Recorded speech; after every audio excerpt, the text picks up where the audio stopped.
ମନେକର ଆପଣ ରାସ୍ତାରେ ଛିଡ଼ା ହୋଇ ମନ ଖୁସିରେ ନିଜ ମନ ପସନ୍ଦର ଖାଦ୍ୟ ଖାଉଛନ୍ତି। ରାସ୍ତା କଡ଼ରେ ଅନେକ ଦୋକାନ ଥାଏ ଆଉ ରାସ୍ତା ଉପରେ ଅନେକ ଗାଡ଼ି ଯାଉଥାଏ। କିନ୍ତୁ ଯଦି ଗୋଟିଏ ଗାଡ଼ି ରାସ୍ତା ଉପରେ ନ ଯାଇ ସେଇ ଦୋକାନ ଭିତରକୁ ମାଡ଼ି ଆସିବ ତାହେଲେ ଅବସ୍ଥା କ'ଣ ହେବ? ତେବେ ସେହିଭଳି ଏକ ଦୁର୍ଘଟଣାର ଭିଡ଼ିଓ ଏବେ ଭାଇରାଲ ହେବାରେ ଲାଗିଛି। ମର୍ସିଡିଜ୍ କାର ରାସ୍ତାରେ ଗଲେ ସମସ୍ତଙ୍କ ଆଖି ଲାଖି ହୋଇଯାଏ, କିନ୍ତୁ ଗୋଟିଏ ଦୋକାନ ଭିତରେ ଏକ ମର୍ସିଡିଜ୍ କାର ପଶିଯିବାରୁ 6 ଜଣ ଗୁରୁତର ଭାବେ ଆହତ ହେବା ସହ ଦୋକାନଟି ସମ୍ପୂର୍ଣ୍ଣ ରୂପେ ଭାଙ୍ଗି ରୁଜି ଚୁରମାର ହୋଇଯାଇଛି। ତେବେ ଦୋକାନରେ ଗ୍ରାହକଙ୍କ ଭିଡ଼ ରହିଥିଲା, କିନ୍ତୁ ହଠାତ୍ ଦ୍ରୁତ ଗତିରେ ଦୋକାନ ଭିତରକୁ ପଶି ଆସିଥିଲା ମର୍ସିଡିଜ୍ କାର ଏବଂ ରାସ୍ତା କଡ଼ ଦୋକାନରେ ଛିଡ଼ା ହୋଇ କଚୁଡ଼ି ଖାଉଥିବା ଲୋକଙ୍କ ଉପରେ କାରଟି ଚଢ଼ି ଯାଇଥିଲା। ଏଭଳି କିଛି ଦୁର୍ଘଟଣାର ଦୃଶ୍ୟ କ୍ୟାମେରାରେ କଏଦ ହୋଇଛି।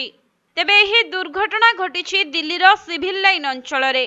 ଏଠାରେ ଥିବା ପ୍ରସିଦ୍ଧ କଚୋଡ଼ି ଦୋକାନରେ କିଛି ଲୋକମାନେ ଠିଆ ହୋଇ କଚୋଡ଼ି ଖାଉଥିଲେ ଆଉ ସେହି ସମୟରେ ହଠାତ୍ ଏକ ଧଳା ରଙ୍ଗର ମର୍ସିଡିଜ୍ କାର ଦ୍ରୁତ ଗତିରେ ଆସି ଲୋକଙ୍କ ଉପରେ ଚଢ଼ି ଯାଇ ଦୋକାନ ଭିତରେ ପଶି ଯାଇଥିଲା। ଏଥିରେ 6 ଜଣ ଆହତ ହୋଇଥିଲେ। ପରେ ସେମାନଙ୍କୁ ଉଦ୍ଧାର କରି ହସ୍ପିଟାଲରେ ମଧ୍ୟ ଭର୍ତ୍ତି କରାଯାଇଛି। ତେବେ ପୂରା ଘଟଣାର ଭିଡ଼ିଓ ସିସିଟିଭି କ୍ୟାମେରାରେ କଏଦ ହେବା ପରେ ଏବେ ତାହା ଭାଇରାଲ ହେବାରେ ଲାଗିଛି। ସେପଟେ ଏହି ମାମଲାରେ ପୋଲିସ ଗାଡ଼ି ଚାଳକଙ୍କୁ ଗିରଫ ମଧ୍ୟ କରିଛି ଆଉ ଗାଡ଼ି ଚାଳକ ଜଣଙ୍କ ପେଶାରେ ଜଣେ ଆଇନଜୀବୀ ବୋଲି ଜଣାପଡ଼ିଛି। ତେବେ ଦୁର୍ଘଟଣା ଘଟାଇବା ସମୟରେ କାର ଭିତରେ ଅଭିଯୁକ୍ତଙ୍କ ସହ ତାଙ୍କ ପତ୍ନୀ ମଧ୍ୟ ଥିଲେ ଆଉ ଭୁଲବଶତଃ ଏହି ଦୁର୍ଘଟଣା ଘଟିଥିବା ସେ ପ୍ରକାଶ କରିଛନ୍ତି।